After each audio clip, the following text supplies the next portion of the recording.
நம்ம குடும்ப உறுப்பினர்கள் அனைவருக்கும் வணக்கம். இன்னைக்கு ஒரு விரல் தான் உலகத்தையே ஆள வைக்கிறது.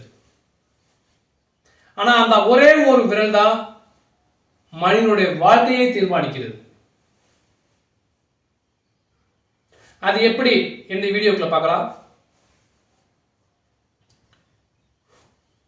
ஒரு விரல் உலகத்தை ஆள வைக்கிறது. இது சாத்தியமா?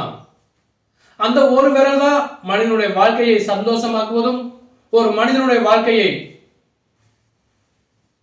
அழித்து செல்வதற்கும் உதவி புரிகிறது. அந்த ஒரு விரல் தான்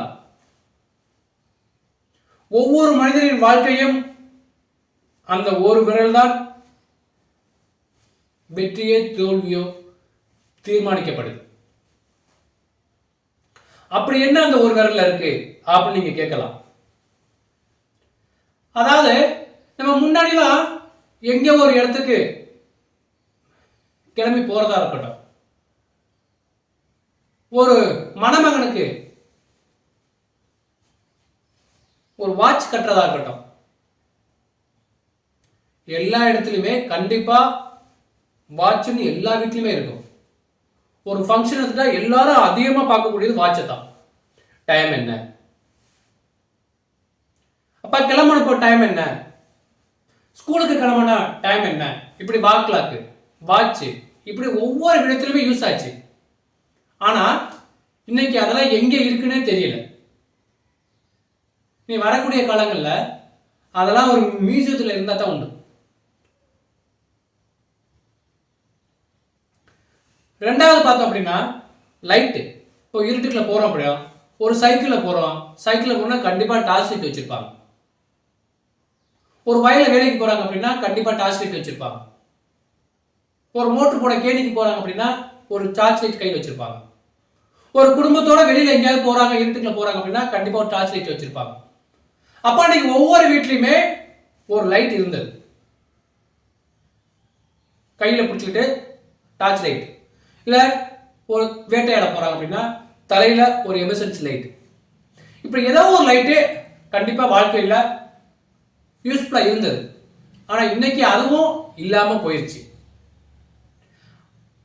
முன்னெல்லாம் பார்த்தா வீட்டில் இருந்தோம் அப்படின்னா ஒரு புக்கு படிப்போம், ஒரு சிறுகதை, வாரமலர், ஒரு நியூஸ் பேப்பரா இருக்கட்டும், அதுல எங்கேயோ ஒரு கீழே கண்டென்ட்ல ஒரு ஸ்டோரி கொடுத்துருப்பாங்க. இன்னைக்கு கொஞ்சம் கொடுப்பாங்க, நாளைக்கு கொஞ்சம் கொடுப்பாங்க, அடுத்த நாள் கொஞ்சம் கொடுப்பாங்க, இப்படி வார வாரம் டெய்லி போடுவாங்க. அந்த கதையை படிக்கிறதுக்கு ஆர்வமா இருக்கும். ஆனா இன்னைக்கு எத்தனை பேர் கதையை படிக்கிறதுன்னு தெரியல. அதுவும் இல்லாம போயிருச்சு. ஆல் இண்டியா ரேடியோ அந்த மாதிரி நம்ம பஸ்ல போனாலும் சரி, இல்ல வீட்டில் இருந்தாலும் சரி, நம்ம அன்னைக்கு இருந்த ஒரு பொழுதுபோக்கு அப்படின்னா கண்டிப்பா ரேடியோ. அதுவும் இன்னைக்கு எங்க இருக்குன்னே தெரியல, எத்தனை பேர் வீட்டில் இருக்குன்னே தெரியல. அப்பெல்லாம் ஒரு வீட்டில் ரேடியோ இருந்தாலுமே அவங்க பெரிய அண்ணாந்து பார்க்கக்கூடிய அளவுக்கு இருப்பாங்க. அது என்னமோ எதுன்னு அப்படி ஆர்வமா பார்ப்போம். அந்த ரேடியோவில் கேட்கக்கூடிய அந்த எஃப்எம் பாட்டுகள்லாம் அவ்வளோ சந்தோஷமா இருக்கும், அவ்வளோ கருத்துக்கள் நிறைய இருக்கும். அதே மாதிரி குடும்பத்தோட உட்கார்ந்து ஒரு சனி ஞாயிறா இருக்கட்டும், வெள்ளிக்கிழமை அந்த நைட்டு படம் போடுவாங்க, ஞாயிற்றுக்கிழமை படம் போடுவாங்க. அப்பெல்லாம் நம்ம குடும்பத்தோட உட்கார்ந்து சந்தோஷமா உட்கார்ந்து பார்ப்போம். 2.5 மணி நேரம் 3 மணி நேரம் உட்கார்ந்து எல்லாரும் உட்கார்ந்து பொறுமையா பார்ப்போம். ஏன்னா குடும்பத்தோட இருந்து சேர்ந்து பார்க்கக்கூடிய அந்த சந்தோஷம் இப்ப இன்னைக்கு அதெல்லாம் எதுவுமே இல்லாம போயிருச்சு. அதுக்கு மேல வெளியில ஒரு கடையில போயிட்டு ரெக்கார்ட் பண்ணி கொண்டாந்து ஒரு சீடியை கொண்டாந்து போடுவோம். ஒரு நாடகம் நடக்குதா, அதை ரெக்கார்ட் பண்ணி கொண்டாந்து வீட்டில் கேட்போம்.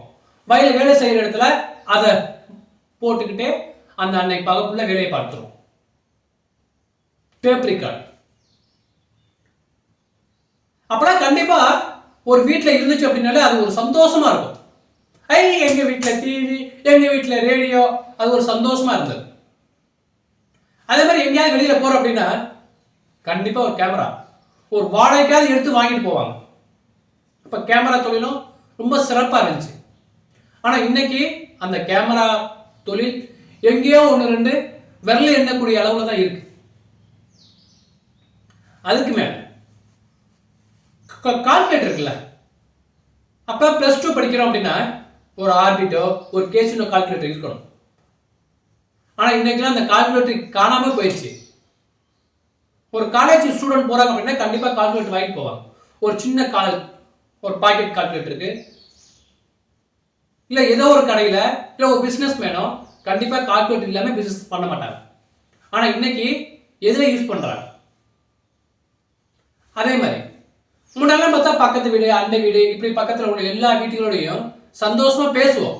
கொஞ்சம் நேரம் கிடைச்சாலும் என்னம்மா எப்படி இருக்க, பையன் என்ன பண்றான், பொண்ணு என்ன பண்றா, மாமனார் என்ன பண்றாரு, மாமி என்ன பண்ணுது, ஓ வீட்டில் பிரச்சனை அந்த வீட்டில் பிரச்சனை, இப்படி சந்தோஷமா கூடி பேசி சண்டை போட்டாலும் சந்தோஷமா இருந்தது. ஆனா இன்னைக்கு ஒரு சின்ன வீட்டுக்குள்ள அவங்களுடைய ஒரு குடும்பம் மட்டும்தான். அந்த பழக்க வழக்கங்களும் நிறைய குறைஞ்சு போச்சு. அதே மாதிரி மந்த்லி ஒன்ஸு வருஷத்துல ஒரு தடவை அந்த உறவுக்கார வீட்டுக்கு போயிட்டு வர்றது. ஆனா இப்பெல்லாம் அதெல்லாம் காணாம போயிடுச்சு. போன் பேசுறதுனா கூட நம்ம பயந்து பயந்து பேசுற நிலைமைக்கு தள்ளப்பட்டிருக்கோம்.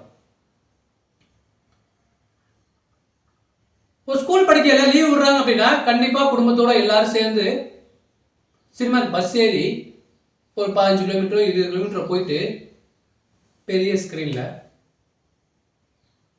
படம் பார்த்து சந்தோஷமா இருந்துட்டு வரும். வருஷத்துல ஒரு நாள் இல்லை வருஷத்துல 2 நாள் அந்த மாதிரி ஒரு அப்போ அது ஒரு சந்தோஷம். ஒரு இடத்துல இருந்து பஸ் ஏறி 20 கிலோமீட்டர் போய் லைன்ல நின்று 2 ரூபா டிக்கெட்டோ 3 ரூபா டிக்கெட்டோ 50 பைசா டிக்கெட்டோ டிக்கெட் எடுத்து சந்தோஷமா இருந்த காலங்கள்லாம் இப்போ இல்லாம போயிடுச்சு. அதே மாதிரி இப்போ யாருக்கா விஷ் பண்றோம் அப்படின்னா அப்பெல்லாம் சின்ன ஒரு விசிட்டிங் கார்டு இருக்கும், ஒரு போஸ்டல் கார்டு, அது அவங்களுக்கு பிடிச்ச ஆக்டர்ஸ் கார்டு இருக்கும். அதெல்லாம் எடுத்து வாங்கிட்டு வந்து தேடி ஒரு கடையை போய் தேடி அதை புரட்டி புரட்டி பார்த்து நம்ம ஃப்ரெண்ட்ஸுக்கு அது பிடிக்குமா இவங்களுக்கு இது பிடிக்குமா அப்படின்னு தேடி கண்டுபிடிச்சு அதில் ஹாப்பி பர்த்டே இல்லை ஹாப்பி தீபாவளி ஹாப்பி பொங்கல் அப்படி கார்டு அனுப்பின காலங்கள்லாம் உண்டு. ஆனால் இன்னைக்கு அதுவும் காணாமல் போயிடுச்சு. இன்னைக்கு எல்லாமே வங்கியா இருக்கட்டும், சூப்பர் மார்க்கெட்டா இருக்கட்டும், கடையா இருக்கட்டும், ஒரு டெக்ஸ்டைலா இருக்கட்டும், இன்னைக்கு எல்லாமே இருந்த இடத்துல இருந்தே அந்த ஒரு விரல் தான் எல்லாமே ஆக்கிரமிக்குது. இன்னும் சொல்லப்போனா நமக்கு மருத்துவரும் ஜோதிடரும் எல்லாமே அந்த ஒரு விரல் யூஸ் பண்ணக்கூடிய மொபைல் போன் மட்டும்தான். நீங்க நல்லா இருக்கணுமா வேண்டாமா, இன்னைக்கு எப்படி இருக்க போறோம் அப்படிங்கிறத நம்ம தீர்மானிக்கிறது மொபைல் தான். ஸோ இந்த மொபைல் வந்த பிறகு மாற்றங்கள் கண்டிப்பா தேவைதான். அந்த மாற்றங்கள் நம்மளுடைய வளர்ச்சியை கண்டிப்பா உதவும். ஆனா அது எந்த அளவுக்கு இருக்கோ அந்த அளவுக்கு நம்மளுடைய அழிவுகளையும் நம்ம நோக்கி போய்கிட்டு இருக்கோம். இப்ப வீட்டை விட்டு வெளியில கிளம்புறோம் அப்படின்னா முன்னெல்லாம் பாக்கெட்ல பணம் இருக்கா, பர்ஸ்ல இருக்கா எல்லாமே செக் பண்ணி பார்த்துட்டு போவோம். இன்னைக்கு வெளியில போயிட்டோம் அப்படின்னாலே எல்லாமே மொபைல் தான். Tech tech tech 4 password 4 number மட்டும்தான். பெட்ரோல் பேங்க் போங்க அங்கேயே தான், ஷாப்பிங் போங்க அங்கேயே அதுதான், இல்லை சாப்பிட போங்க அங்கேயே தான். இன்னும் எல்லாத்துக்கும் மேல பஸ்ல ஏறீங்களா, பஸ்ல கூட ஜிபே இருக்கு, கியூஆர் கோட் இருக்கு. இப்படி எல்லா இடத்துலையுமே மொபைல் நம்மளை ஆக்கிரமிச்சிருச்சு. நாம மொபைல் மூலமா ஒரு சில நல்ல விஷயங்கள் நிறைய அப்சர்வ் பண்ணாலும் நிறைய கத்துக்கிட்டாலும் நமது குடும்பம் சீரழிவதற்கு அழிவு பாதையை நோக்கி செல்வதற்கு இந்த மொபைலும் ஒரு உதாரணம் என்பதை நாம் எப்பொழுதுமே மறந்துடக்கூடாது. ஸோ நீங்க எந்த அளவுக்கு அதாவது உலகத்தை ஆள நினைக்கலாம், உலகத்தில் உள்ள அனைத்து சம்பவங்களும் உங்களுக்கு தெரிஞ்சுக்க நீங்க நினைக்கலாம், ஆனால் நம்மளை அடிமையாக்காம கண்டிப்பா பார்த்துக்காங்க. அது இதுல ரொம்ப முக்கியம். இன்னைக்கு நிறைய பேர் சரி வேலை செய்கிற இடத்துல இருக்கட்டும், வெளியில போறதா இருக்கட்டும், ஒரு விபத்து ஏற்படுறதா இருக்கட்டும், ஒரு குடும்பத்தினுடைய சந்தோஷம் கெடுது அப்படின்னா கண்டிப்பா அவங்க மொபைல் அதிகமா யூஸ் பண்ணியிருப்பாங்க. அந்த ஒரு விரல்ல ஒரு வீடியோ பார்க்கட்டும், ஸ்கிப் பண்ணி விடுறது இப்படி ஏதோ ஒண்ணு. அதே மாதிரி வேலை செய்கிற இடமா இருக்கட்டும், வேலையில கவனம் இல்லாம அந்த மொபைல்ல அப்படியே கவனம் செலுத்துறது அந்த ஒரு விரல் தான். ஸோ நம்ம அந்த ஒரு விரலை எப்படி பயன்படுத்தணும், எப்படி பயன்படுத்தக்கூடாது, எதுக்கெல்லாம் பயன்படுத்தணும், இப்படி நம்ம வாழ்க்கையில நிறைய மாற்றங்களை கொண்டு வந்த அந்த மொபைல் அந்த ஒரு விரல் நம்மளுடைய வாழ்க்கையினுடைய அழிவுக்கும் கண்டிப்பாக கொண்டு செல்லும். அதற்கு நாம் இடம் கொடுக்காமல் எப்பொழுதும் மிக கவனமுடன் இருக்க வேண்டும். ஸோ இந்த வீடியோ உங்களுக்கு பிடிச்சிருந்துச்சு அப்படின்னா ஷேர் பண்ணி, லைக் பண்ணி, கமெண்ட் பண்ணுங்க. மறந்துடாம சப்ஸ்கிரைப் பண்ணுங்க. நன்றி.